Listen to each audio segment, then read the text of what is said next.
What's up, everybody? Welcome back to my channel, Morgan Allena True Crime and Mystery. Gypsy Rose Blanchard has decided to go on the defense, defending her choice to go out to the Post Malone concert away from her newborn baby, who is not even 2 months old yet. Even going as far as telling people that have commented on her Instagram posts that if they don't understand what she's talking about or what she means, then they must not be mothers or have children.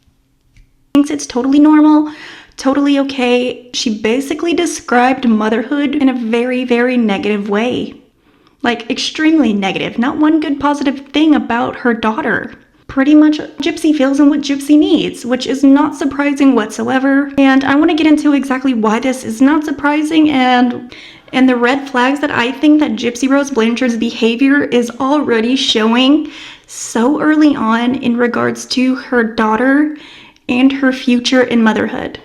So before we get into that, make sure to give this video a thumbs up, and if you're not subscribed yet, please go ahead and hit the subscribe button. If you want to support me and my channel, please make sure to share this video with your friends or on TikTok or other Facebook groups, Reddit, whatever. Help support my channel. So let's get into it.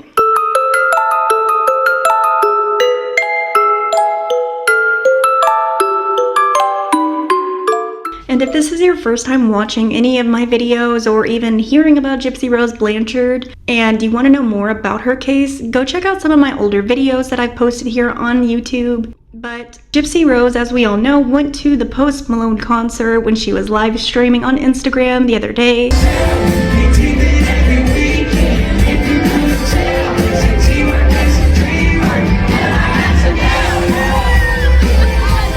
For the pre-Super Bowl concert that Post Malone was doing, I guess. But as she was posting online, she eventually made a post and people were like, why are you not at home with your child? She's not even 2 months old. She is a brand new baby. And this is the second time that Gypsy has, decided to leave the baby at home to go out and about. And I want to get into what Gypsy said in the comments because I think they're honestly a big red flag, and I want to show you exactly why they are. Oh, side note, if you see this is not a bruise. I was cleaning my makeup brush on my hand. So Gypsy had posted a picture of herself with her friend that invited her to the concert, and she was standing in front of all of these Bud Light advertisements, and obviously it's a concert, and obviously Post Malone likes to drink, but the comments of the post were not really that great or supportive. One user wrote, why the F are you not home with your baby? You sure are comfortable leaving her all the time. Gypsy Rose responded, she was spending quality time with family. Am I supposed to keep her from her family? Am I supposed to just keep her all to myself and not socialize her with close family? I have not had her attached to me all of a few hours of the last month, hardly all the time. Clearly, you're not a mother, because if you were, you would understand how isolating the first month of motherhood is and how becoming a new mother comes with so many stressors, and most women lose their self-identity in the first month. So if you're trying to shame me for having a good mental health standing and a wonderful support system, well then shame on me for being a good mom that takes care of her own mental health enough to where I could go back home, burp her, change her, feed her, sing her lullabies, and put her back to bed without having to feel this overwhelming feeling of the stress of how new this experience is. It's much better to be a mom with good mental health than one who was burnt out and unhealthy. How lucky of Gypsy to even get a chance to really worry about her own mental health. Way to fail to acknowledge your privilege right there by saying you have the ability and the family and the support system to go do whatever the F you want because your mental health is obviously crashing, even though you said it was totally okay and you're doing great and your hormones have leveled out. The first month, it's not that you lose your identity. It's typically postpartum depression, the baby blues, all of these things. It's not so much losing yourself. I think that comes a little bit later on whenever you're just overwhelmed, especially like in the toddler stage. Things are just chaotic all the time and you just feel stressed out all the time. So they responded, you're not the first person to have a baby, LOL. We do have kids. I have 2 kids and 10 grandkids. And you're telling me, gal, get out of here, fool. You should be with your kid. Bonding the first year is so important. True. First few months are very, very important. to establish a very healthy bond. It's like Gypsy almost seems like she feels inconvenienced that people are asking why she's not with her child as a brand new mother. I mean, it's not like this is the first time she's been out in like 6 months, 8 months, even a year. It's been just a few weeks. And she still wants to let on like she's just coming out for the first time when she was just out at the mall on a date, focusing on her relationship, focusing on her mental health, focusing on everything but the baby.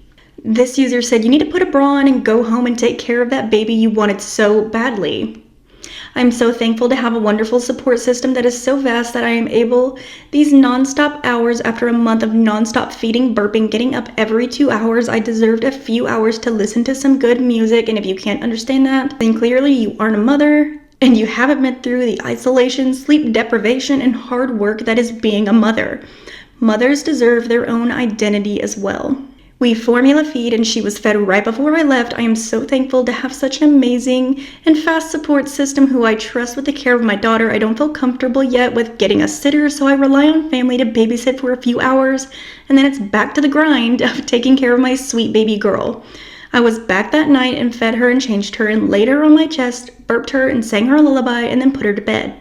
She just like keeps copying and pasting the same response almost. On parole, she's not supposed to be around alcohol. Gypsy responded, actually, the rule is you can be around alcohol, you just can't consume it if you're on parole. Of course, I don't know the stipulations of her parole agreement or whatever, so it could be true, but I'm not too sure about it. A comment from a supporter was saying how she likes to get her nails done and her toes. It feels nice getting the mental break. It's necessary for us women. We can get lost in motherhood, and that's when depression can get to you. I wish people would see it. That it's not being selfish. Mamas need to care for themselves too. Gypsy responded, absolutely, it's much better to feel refreshed than to feel burnt out and frustrated. What I like to do on a daily after she's been fed and put to bed is I run myself a hot bubble bath and soak for as long as I can, and that is my me time on a daily. It also gives me a chance to shave my legs. LOL, the first 2 weeks I hadn't shaved, and my first shave was the best feeling in the world. Not being a mother at home though, right?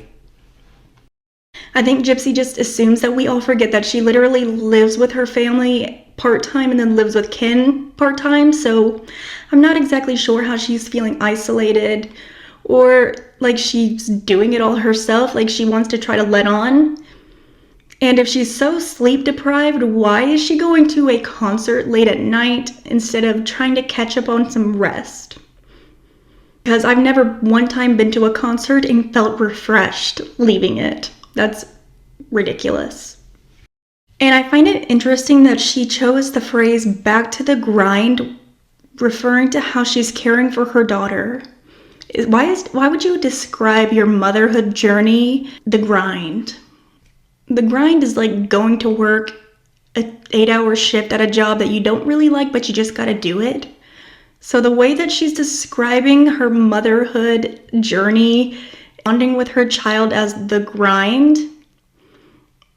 it's giving me so many red flags. I can't even begin to explain how alarming this is, that she already feels the need to start making all of these excuses as to why she has to focus on herself more when she has so much support. She's probably honestly not even been left alone with the baby by herself one time, and then chooses to go to a concert instead of catching up on rest. If you're so sleep deprived, you don't go to a concert. You catch up on rest. And then she gets hours-long bubble baths every single night. At what point does she actually take care of the baby and cuddle her and love on her? Because it seems to me that she's pretty much away from her even when she's at home. She doesn't even describe anything about motherhood that is actually related to her baby, and it all seems so very generic and what somebody that wants to portray as being a good mother and having a bond with a baby that you don't have, because it's just so surface level, absolutely no depth to the emotion or the love that she's trying to portray that she feels. And I'm sure some of my subscribers have already seen the video that I made a couple weeks back about how Gypsy Rose literally hits every single red flag and marker for being a sociopath, which is antisocial personality disorder, cluster B. And I want to go into a little bit of information about what it's like to be a mother when you're a sociopath and the effects that it can have on your children from, birth to their adulthood. Obviously, nobody would want to have a sociopathic parent, but sometimes it happens and the effects can be detrimental to the child. So I want to go through and read an article that I feel like really sums up this whole relationship of having a sociopathic parent and mother in particular, because obviously we know male and female sociopaths are different. And you can go watch that other video where I kind of touch on that. But basically this article says that motherhood is often synonymous with unconditional love, nurturing, and selflessness. However, when the maternal figure is a sociopath, the narrative shifts dramatically. Sociopathic mothers characterized by a lack of empathy, manipulative behavior, and deceit can leave lasting and deep scars on their children.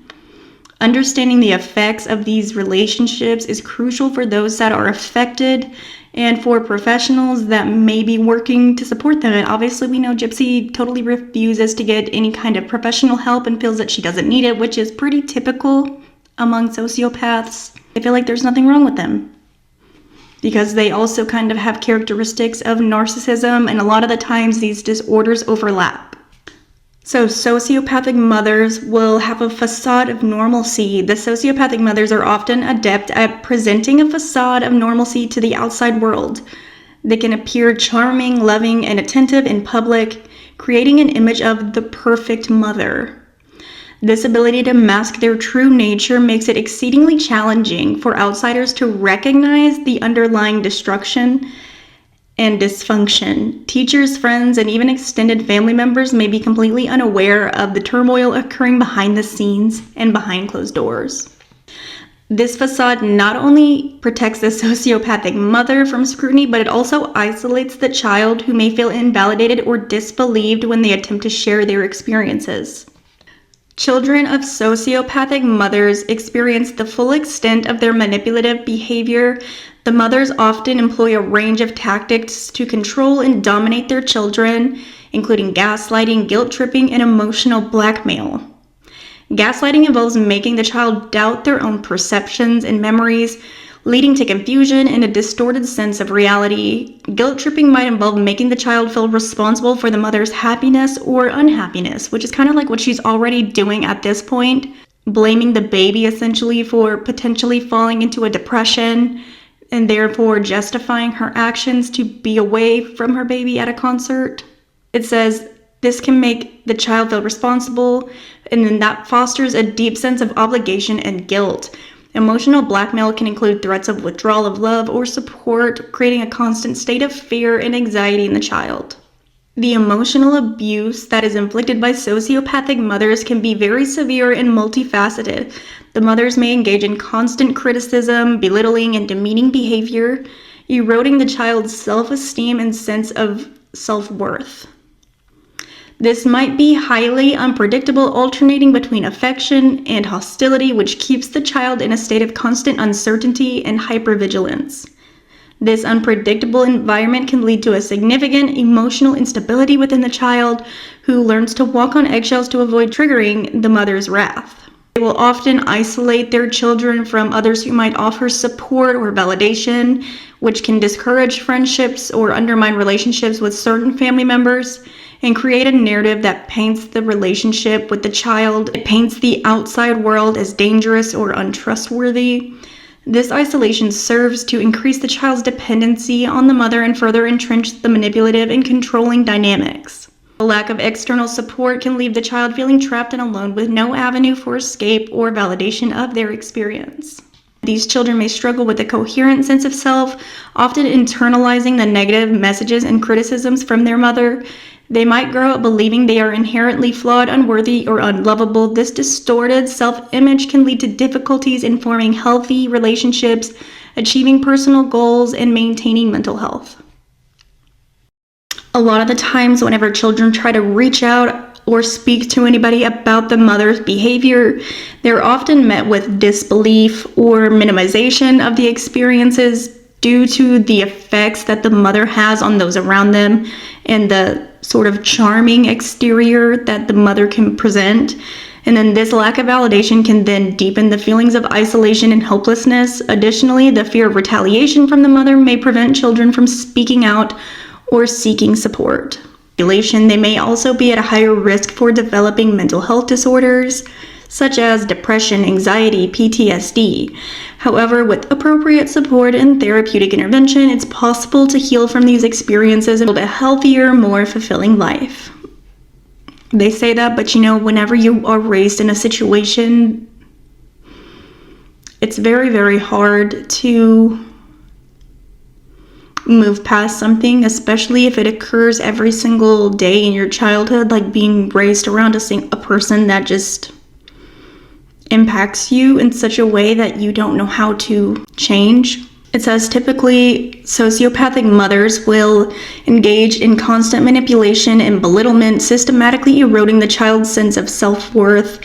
Children are frequently subjected to criticism and made to feel inadequate, which can result in a deeply ingrained belief that they're unworthy or incapable, and hinder personal growth, academic achievement, and career success, as well as impair the ability to form healthy relationships.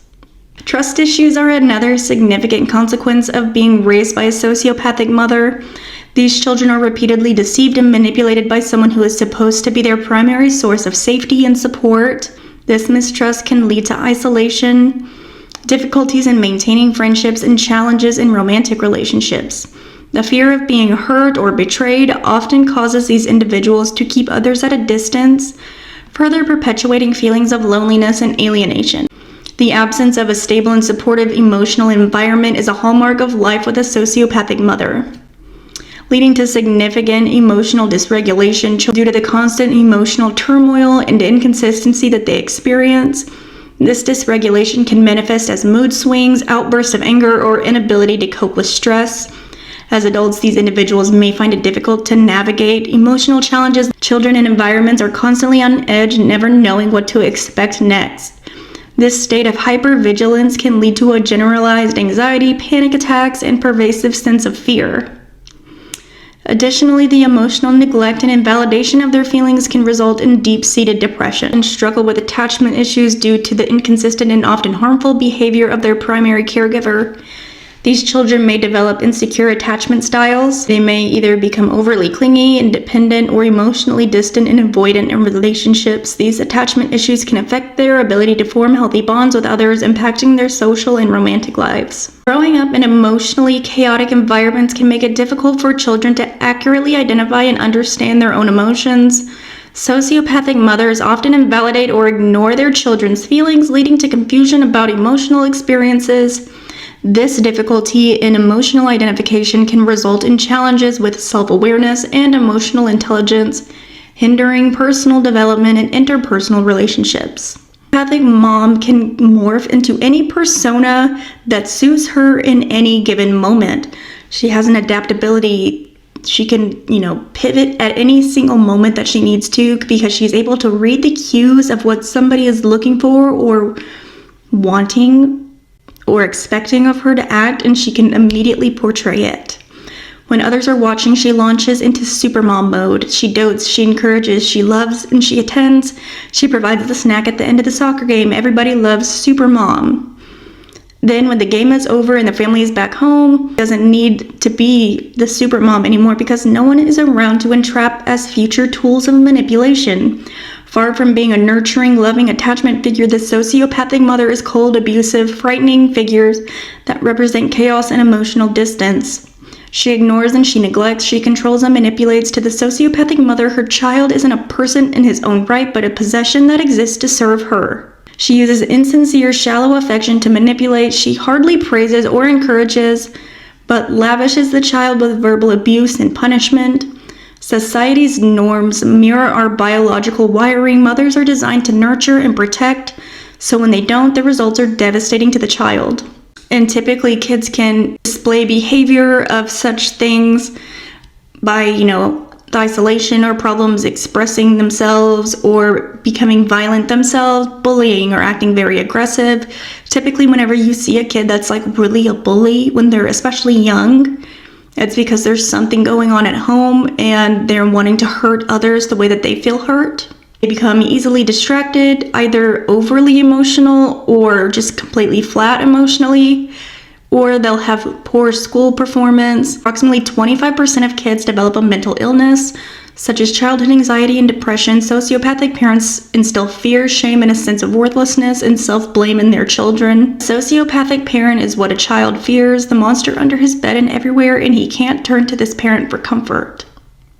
And I know some of you guys don't want to believe that there is a baby, and I cannot say that I'm 1000% sold just yet, because I mean, would I be surprised? Not really, but you know, just assuming that there actually is a real baby, I think she's really displaying the signs that we all kind of expected her to, and that she's not gonna love the child appropriately because she doesn't even speak about the child in a way that a mother typically would, in the sense of like truly loving the child. It's more so focused on her wants and her needs and how she's a better mother because she focuses on herself more than what she does on the baby almost. And I just think it's really concerning, because if she's feeling so overwhelmed and stressed and isolated and depressed and feeling like she's losing her entire self and not knowing who she is and getting lost in motherhood when she literally has people around her 24/7 to assist her at any given moment. And I would guarantee that Christy, probably being aware of what Gypsy's done in the past, I mean, she's obviously got her faults, but I don't think she would let anything happen to the baby. I don't see her as that type of person. I think she can get into some things that are more beneficial to her financially, but I don't think she would actually let anybody harm the child. So I feel like that's at least good. But I just feel like this is all a bunch of red flags, and it's just a sneak preview into what Gypsy could possibly do to affect her child if she doesn't. Gosh, I guess there's really nothing you can do. She's most likely not going to actually go and seek out professional help to work on these past traumas, or to really dig into what she can do to help her mentally. But I think she's just really showing who she really is. I think that was pretty much everybody's fear about Gypsy becoming a mother. In the first place, you know, everybody was afraid that she was gonna do something that's gonna harm her child, and even if it's not something physically, immediately, sometimes the lasting effects, the long-term effects can be much worse as a whole. You only get one chance to raise a child, and if you mess it up, like, you affect their entire lives. I do feel like we should probably be concerned and worried for the baby, and I feel like if anything, her family and especially Ken should be really paying attention to what she's saying and how she's acting around the baby. If she's quick to get annoyed by the baby crying, or if the baby isn't behaving in the way that she assumes that she should be. You know, babies get fussy. What's going to happen when the baby starts really getting fussy? Obviously, Gypsy doesn't know what sleep deprivation is whenever she's going to a concert. If you're so sleep deprived, you're not going to go out to a concert to sing with freaking Post Malone. Like, you're just not. You're going to be falling asleep. You're going to be trying to just relax and rest. And a lot of the times, even when mothers have postpartum, they still want to be near their child. It's not like they just totally want to like leave the child entirely. They feel guilty for needing to take care of themselves, but they still want to be around the child. So that's why it's typically like, hey, let me watch the baby while you take a shower, while you get some rest. I can help you with the laundry. I can cook dinner for you, type of stuff. Not just like, I'm ready to go to a concert and stay out all night because I deserve it. But I mean, there are different types of mothers out there, but I just feel like going to a concert for the Super Bowl is just not, it's not in one of those categories where I feel like it makes sense. You know what I mean? And to become like so combative within her comments section, and this doesn't even apply to every single mother or situation and scenario that is like possibly out there, and this is not even like an attempt to mom shame anybody or anything like that. I am solely focusing on this specific scenario and about Gypsy Rose Blanchard as an individual person, behaviors and characteristics that she's shown that have pretty much repeated over time. There's not been a single moment of growth personally, and it's because I don't think she can. I honestly don't think she can, nor is she willing to try. I mean, everybody can improve in some way, but I think it's very concerning if Gypsy feels the need to get away from her newborn baby after only a month. That's very soon to be wanting to get away. No mention of missing the child or feeling like a part of you was gone, or just feeling like you heard a baby crying in the background. Any other mothers ever do that? Like, you think you hear a baby when you're not, like, if you're even in the other room, you think you're hearing your baby. But, like, nothing like that. She sounded more excited about shaving her freaking legs than any, like, bonding interaction with her child. And I feel like that's just so weird. She's so, like, concerned about not getting lost in motherhood. Like, I feel like that kind of takes a little bit. Definitely more than 1 month. If anything, that's like when you're literally throwing yourself into motherhood. I think over time is when it can kind of happen, and you get so set in your routines and doing stuff like that that you can just kind of put all the other stuff to the side for the sake of the child. But I think her clapbacks and all of her super defensive attitude is just really not the way to go, and I think it's a little bit inappropriate, and it does not shine a good light on her as somebody that wants to be better than her mother, as she apparently said. Someone that's really concerned about that would really be focusing on the child, and I feel like she's not doing that. But I don't know. I want to know what you guys think about these comments and how she's kind of describing her motherhood journey so far. Or, you know, those that don't believe there's a baby, like, what do you think about this, I guess?